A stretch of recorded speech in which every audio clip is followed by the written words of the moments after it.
And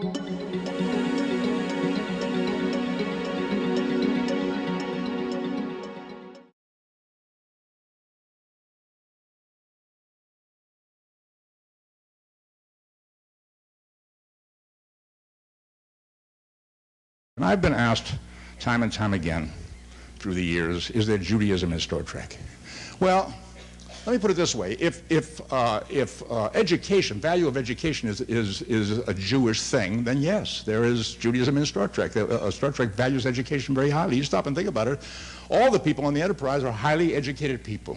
If social justice is a Jewish thing, there is social justice there is Judaism in Star Trek, because Star Trek values social justice. How about tolerance for the individual and the dignity of every individual? And how about charity and compassion for those in need? These are traits that are expressed in Star Trek constantly, and they are Jewish traits. So the answer is yes. There is a lot of Judaism. There is a lot of Jewishness in Star Trek, and I felt very much at home because of that. I thought, I've died and gone to heaven. How much better an acting job could I find for myself than this? And on top of all of that, to be cast in this alienated character. I grew up in Boston, a very Catholic city. I grew up thinking that I was the other. When I was a kid, I remember my parents and friends talking about the fact, I must have been 6 or 7 or 8 years old when I first heard it. I couldn't understand what they were talking about. They said, a Catholic will never be elected president of the United States. I thought, except for us few Jews, the whole world was Catholic. You know, why wouldn't they elect him? You know, so I knew what it felt like to be the other, the outsider, and that was this Spock character, a diaspora character, if there ever was one. Spock is half human, half Vulcan. For those of you who don't know, there must be somebody in the room that doesn't know anything about Spock. So he's half human, half Vulcan. His mother was a human. His father was a Vulcan. So even as a kid on Vulcan, he was something of an outcast because he was a half-breed. Doesn't really belong here. His mother's human, for crying out loud. You know, this is not a Vulcan kid.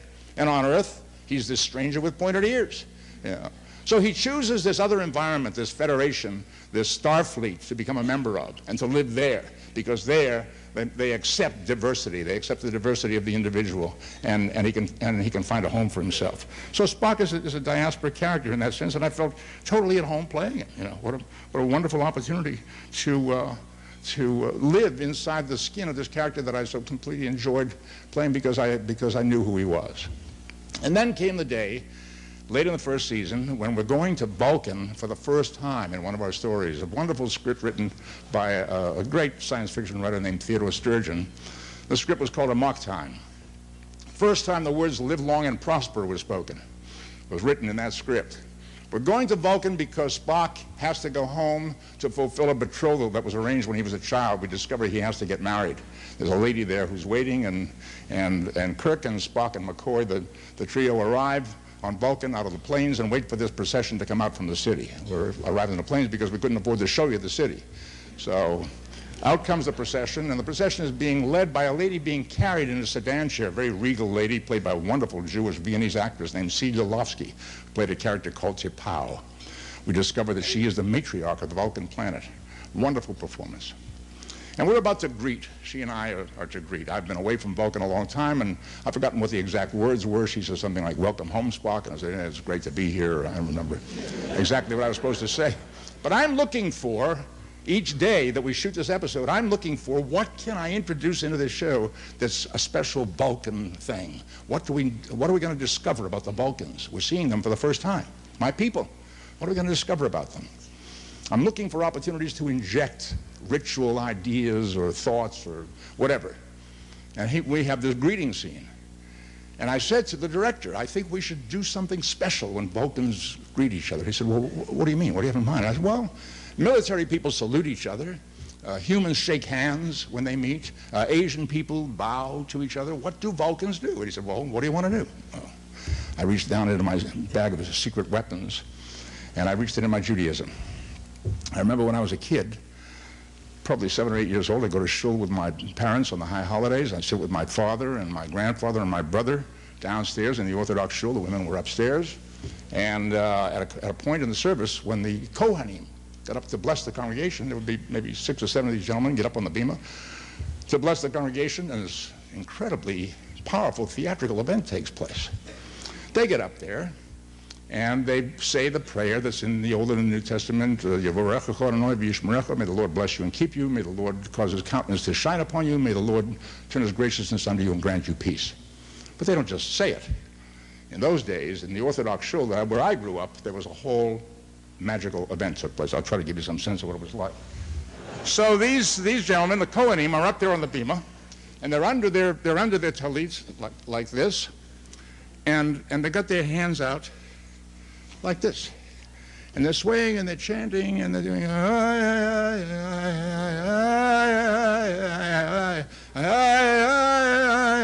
and then the leader would yell out Yevorechecho, and the rest of them would yell Yevorechecho. Wow, it was quite an event.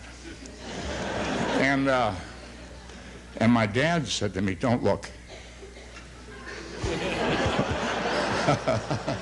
The whole congregation is looking away, got their heads bowed, and they're looking away. And the reason, I've asked many rabbis over the years. Our personal rabbi said to me, "Look, this is a very important spiritual moment. It's a magic moment, because the belief is that when they do this incantation, this prayer, the Shekhinah, the essence of God, enters the sanctuary. It's a very important spiritual moment. And as we all know, the image of the essence of God is so powerful a sight that a human could not survive if you saw it. So you don't look. To save your life, you don't look."